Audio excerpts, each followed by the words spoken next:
उनके पीछे चले और भारत रत्न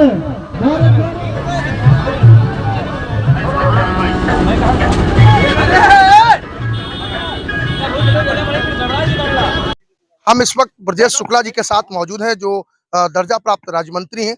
आज वो एकता यात्रा यानी जो रन फॉर यूनिटी के तहत सरदार वल्लभ भाई पटेल की जो जयंती थी उसी के उपलक्ष्य को लेकर के आज एक विराट जो है तिरंगा यात्रा निकाली गई थी और हम जानना चाहेंगे कि आज वो यात्रा का क्या उद्देश्य था, क्या समाज में एक संदेश देना चाहेंगे। सरदार वल्लभ भाई पटेल जी का इस देश में बहुत बड़ा योगदान है। जो विपक्ष के लोग देश के मजबूती की बात करते हैं, जबकि हकीकत में देखा जाए तो सरदार वल्लभ भाई पटेल ने ही इस देश की एकता अखंडता को मजबूती प्रदान की। और आज सरदार वल्लभ भाई पटेल जो हमारे महापुरुष हैं और जो विपक्ष के दल हैं, वो सरदार वल्लभ भाई पटेल के जन्म शताब्दी समारोह में उतनी तेजी से शिरकत नहीं कर रहे हैं जितनी तेजी से भारतीय जनता पार्टी और आदरणीय नरेंद्र मोदी जी के नेतृत्व में जितने हमारे महापुरुष हैं। भारतीय जनता पार्टी सभी महापुरुषों का सम्मान करने के लिए पार्टी के कार्यकर्ताओं को निर्देशित किया है कि वो हर विधानसभा हर जगह जाकर इन महापुरुषों के बारे में युवा पीढ़ी को बताएं कि इन महापुरुषों ने इस देश की में कितना इनका योगदान है और इससे सीख लें और इन्हीं के बताए हुए रास्ते पर चलने का काम करें। बिहार चुनाव जैसे हुए उसमें भारतीय जनता पार्टी ने एनडीए की सरकार ने वहां पर बनाई और काफी सीटें हासिल की। क्या लगता है आपको कि 2027 के विधानसभा चुनाव में भारतीय जनता पार्टी का परचम लहराएगा? जो बिहार ने पूरे देश के में स्थिति बिल्कुल साफ कर दी है, चाहे पश्चिम बंगाल का चुनाव हो, अब 2027 में उत्तर प्रदेश का चुनाव होने जा रहा है।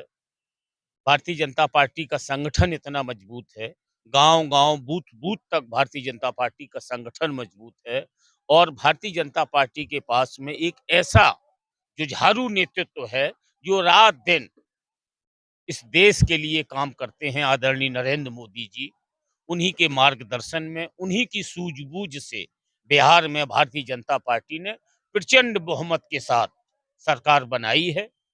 उसके लिए आदरणीय नरेंद्र मोदी जी के प्रति और बिहार के सभी मतदाता और आम नागरिकों के प्रति आभार व्यक्त करते हैं और उन्हें प्रणाम करते हैं कि उन्होंने इस देश को एक नई दिशा दी है।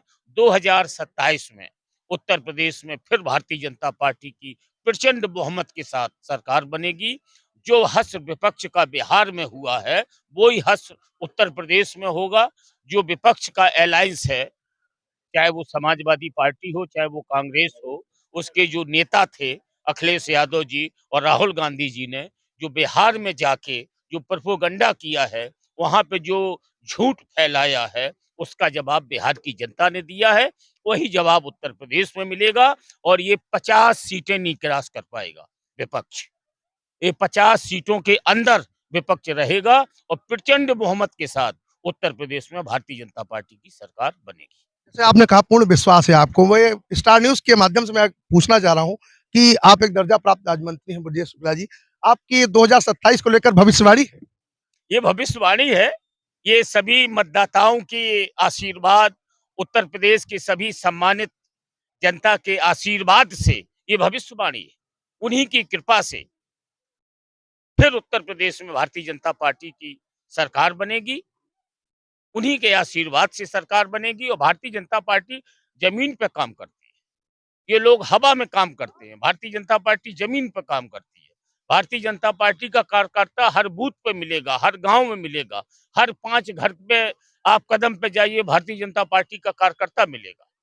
तो भारतीय जनता पार्टी के कार्यकर्ता समर्पित कार्यकर्ता हैं और उन्हीं के बल पे और उन्हीं के कृपा और आशीर्वाद से और उत्तर प्रदेश के सभी सम्मानित मतदाताओं के आशीर्वाद से, उत्तर प्रदेश के सभी सम्मानित जनमानस के आशीर्वाद से 2027 में भारतीय जनता पार्टी की सरकार बनेगी। उसे कोई नहीं रोक पाएगा।